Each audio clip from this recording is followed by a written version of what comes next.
Assalamualaikum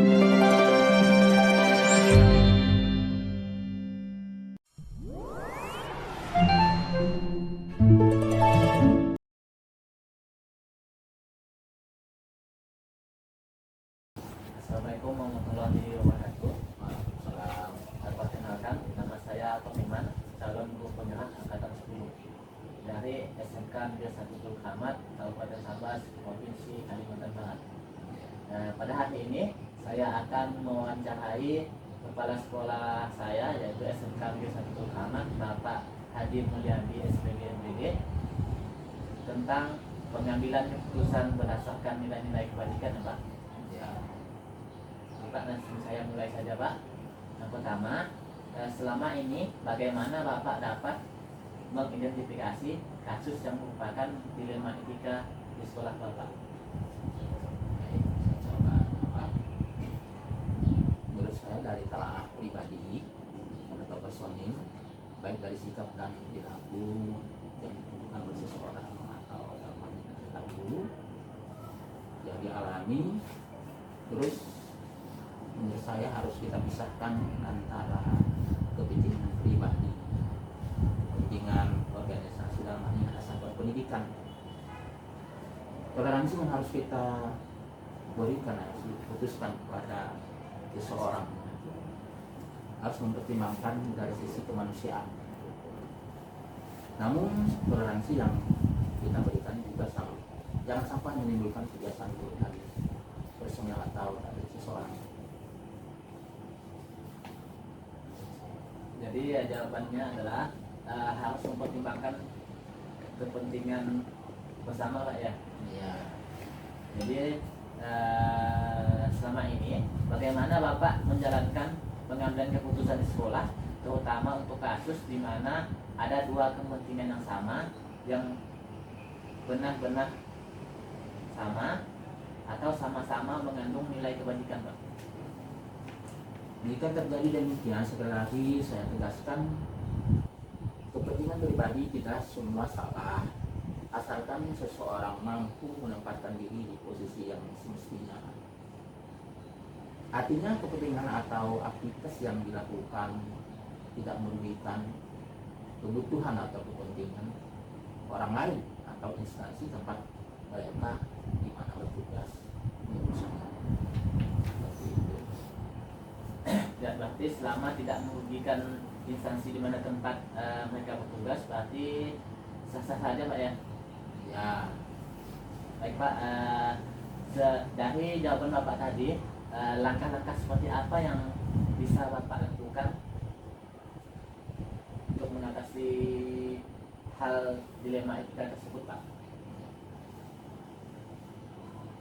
Tentu menurut saya langkah-langkah yang paling tepat itu adalah bagaimana kita berkoordinasi satu sama lain.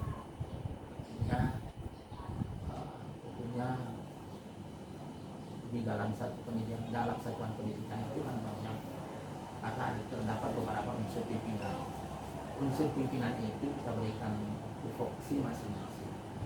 Dalam hal ini tidak selalu langsung diambil keputusan atau satu-satunya pimpinan dari satuan pendidikan itu menjadi tunggal gitu, decision maker tunggal. Jadi harus ada beberapa unsur pimpinan terkait itu bisa menangani hal tersebut. Jadi jawaban Bapak tadi adalah koordinasi satu sama lain antar guru, pimpinan, dan masyarakat yang ada di lingkungan sekolah, Pak, ya, dengan kemudian karena mereka sudah memiliki tupoksi masing-masing, Pak, ya. Kemudian hal apa saja yang Bapak anggap efektif dalam pengambilan keputusan pada kasus dilema etika? Kasus dilema etika itu kita pandang sebagai sebuah hal yang urgensi, ya, urgen, ya. Setidaknya yang dialami oleh seseorang di mana mereka ditugaskan, artinya apakah masalah yang dihadapi yang timbul itu terjadi di kantor, di mana, seperti apa, dan berkaitan dengan apa. Yang itu yang harus kita teladani, baru kita bisa menyimpulkan dan mengambil langkah-langkah bantuan. Jadi seolah-olah, bukan seolah-olah lagi, jadi kepala satuan pendidikan atau kepala sekolah itu akan mengambil kebijakan, bukan menentukan sendiri untuk memecahkan suatu masalah. Jadi kepala sekolah bisa bertindak sebagai coaching di situ. Jadi bisa kita timpal balik saat dia yang mempunyai seseorang atau individu yang punya masalah, dia sendiri yang nanti akan dibimbing untuk mengambil keputusan memecahkan masalah itu sendiri. Ya. Jadi dari jawaban Bapak tadi Pak, berarti tantangan apa yang Bapak alami dalam pengambilan keputusan Pak?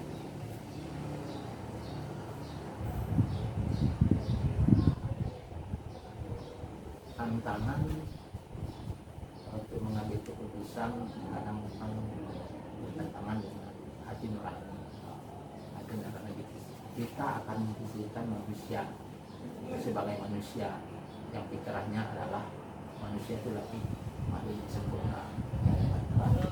Jadi manusia dengan berbagai keunikannya dan problematika yang dihadapi sebagai tantangan untuk kita bagaimana secara bersama mengatasi hal tersebut. Dan itu bukan menjadi suatu tantangan yang berat kalau kita mau bersama-sama mengatasi bersama-sama secara terbuka bagaimana dan seperti apa jalan keluar yang dihadapi oleh personil atau individu yang kita tengarai, kita temui mendapat berbagai masalah yang nanti ada kaitannya dengan tugas yang dilakukan di sekolah.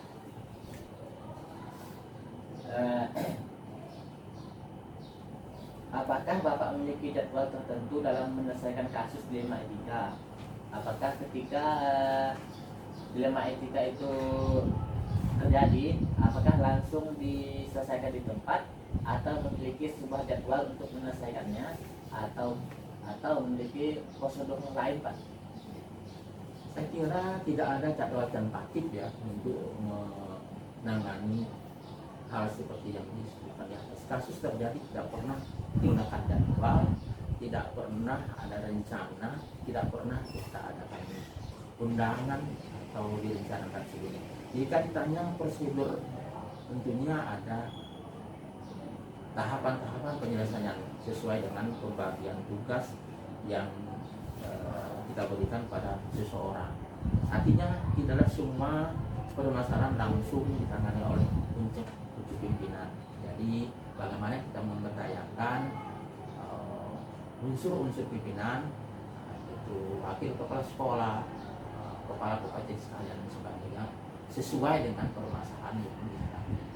Kalau jika itu meruncing atau tidak bisa diselesaikan oleh wakil kepala sekolah atau ketua kompetensi yang bersangkutan, baru kita bersama-sama mencari solusi terbaik mengenai masalah itu. Jadi prinsipnya win-win solution.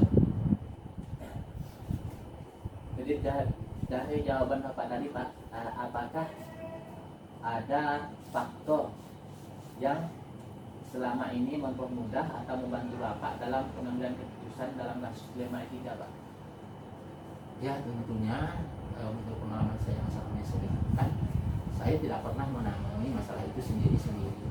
Artinya sebagai satu warga masyarakat sekolah, seperti yang saya sebutkan tadi, kita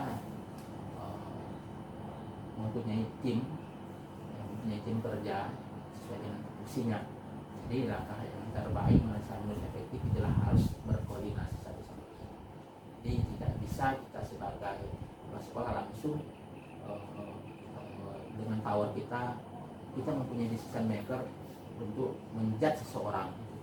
Tidak boleh seperti itu. Jadi kita harus intinya berkoordinasi antara satu dengan lain.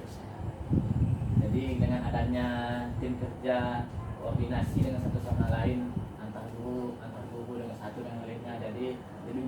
ya dalam penyelesaian kasus dilema etika. Dan Pak, dari semua hal yang Bapak jelaskan tadi Pak, pembelajaran apa yang dapat Bapak ambil dari pengambilan keputusan dilema etika? Pembelajaran atau inti dari yang sudah disebutkan tadi, pelajaran terpenting itu adalah menurut saya, pikir itu pelita hati. Artinya dalam memutuskan sesuatu perkara, problem, masalah harus dengan penuh kebijakan, pertimbangan, dan selalu memandang manusia yang hakikinya pada dasarnya tertinggi, yaitu makhluk yang diciptakan dengan sempurna. Jadi sampai di sini dulu Pak wawancara kita. Terima kasih saya ucapkan dulu Pak karena sudah mau meluangkan waktunya 10 sampai 15 menit untuk wawancara. Di Dr. Sofik Walidaya, Assalamualaikum warahmatullahi wabarakatuh. Waalaikumsalam warahmatullahi wabarakatuh.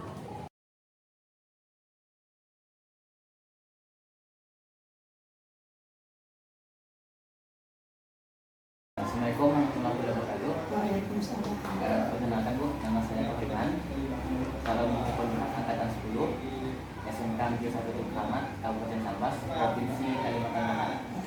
Tujuan saya datang di sini adalah untuk mewawancarai Ibu Kepala Sekolah SMP Negeri 4 Tukamat untuk pengambilan keputusan berdasarkan nilai-nilai kebajikan. Saya di sini bersama dengan Kepala Sekolah SMP Negeri 4 Tukamat. Akan berperkenalkan namanya HTNI SPD. Baik Bu, untuk wawancaranya saya mulai ya. Yang pertama, selama ini bagaimana Ibu dapat mengidentifikasi kasus yang merupakan dilema etika? Mengidentifikasi ya dari laporan-laporan dari ketua angkat, pertama wali kelas, lalu itu ke BK, kesiswaan baru saya. Dari jawaban Ibu, bagaimana Ibu menjalankan pengambilan keputusan di sekolah, terutama untuk kasus di mana ada dua kepentingan yang sama-sama benar atau sama-sama mengandung nilai kebajikan? Keputusannya tentu melalui musyawarah antara guru yang berkaitan dengan anak tersebut. Dimusyawarahkan dulu bagaimana baiknya, bagaimana buruknya. Terutama keputusannya diambil secara demokrasi lah, dalam rapat. Jadi keputusannya itu berdasarkan keputusan bersama. Iya. Nah, kemudian dari jawaban Ibu tadi, langkah apa saja yang Ibu lakukan untuk menyelesaikan kasus-kasus yang disebutkan tadi? Ya, pertama ya diberi bimbingan lah, diberi bimbingan bagaimana dari pertama dia berbuat yang seperti itu menjadi lebih baik. Tentu dilibatkan guru agama dan guru PPKN. Kemudian hal apa saja yang Ibu anggap efektif dalam pengambilan keputusan pada kasus dilema etika? Sanksi, tapi sanksinya dalam hal kebaikan. Pertama, sanksinya misalkan etikanya kurang baik, diberikan contoh. Nanti pertama sanksinya ya tinggal membersihkan musola, seperti itu. Berarti di sini sanksinya sanksi yang bisa membuat siswa lebih teladan lagi. Iya, disiplin. Kemudian hal apa saja yang menjadi tantangan Ibu dalam pengambilan keputusan pada kasus dilema etika? Maksudnya? Tantangannya Bu. Tantangannya? Maksudnya dalam keputusannya sama-sama benar kan? Ya, Ibu sama-sama. telah memutuskan sesuatu, oh ini saya nampaknya kasihan kan? Oh, dilema itu. Misal, oh ya tentunya karena kita mementingkan anak itu berkembang. Harapannya berubah ke depannya menjadi lebih baik karena dia merupakan generasi baru penerus bangsa. Bu, apakah Ibu memiliki jadwal tertentu dalam penyelesaian kasus dilema etika, atau ketika ada masalah langsung diselesaikan di tempat, ataupun memiliki sebuah jadwal untuk menyelesaikannya sesuai dengan prosedur yang berlaku di sekolah itu. Yang kedua tadi. Yang ada jadwalnya. Yang kedua, yang begitu ada masalah Oh, disini diselesaikan. langsung. Mm-mm. Ya, oh, itu ya.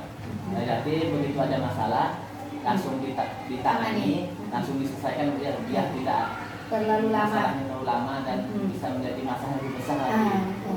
Kemudian dari jawaban Ibu, adakah seseorang atau faktor apa yang selama ini mempermudah membantu Ibu dalam pengambilan keputusan dalam kasus dilema etika? Yang membantu, Dia yang membantu. yang paling terlibat langsung kan wali kelasnya, Kelas. wali kelas, BK, guru olahraga, agama. Yang paling terlibat. Kemudian ini adalah pertanyaan terakhir Bu. Ya. Dari semua jawaban Ibu tadi, pembelajaran apa yang dapat Ibu ambil dari pengambilan keputusan yang berdasarkan dilema etika? Agama. Habis itu budi pekerti seperti PPKN kan ada di situ. Itu. Jadi berdasarkan agama, kemudian PPKN Dan budi pekerti. dan budi pekerti siswa Iya. tersebut ya. Iya. Jadi siswa tersebut dinilai dari sikapnya seperti Sikap. apa. Kalau siswa tersebut rajin berarti nggak mungkin kan dia mau Betul. melakukan hal-hal yang tidak baik Iya. gitu ya. Mungkin hanya itu pertanyaan saya Bu. Terima kasih atas waktunya. Iya. Saya akhiri wabillahi taufiq wal hidayah. Assalamualaikum warahmatullahi wabarakatuh. Waalaikumsalam.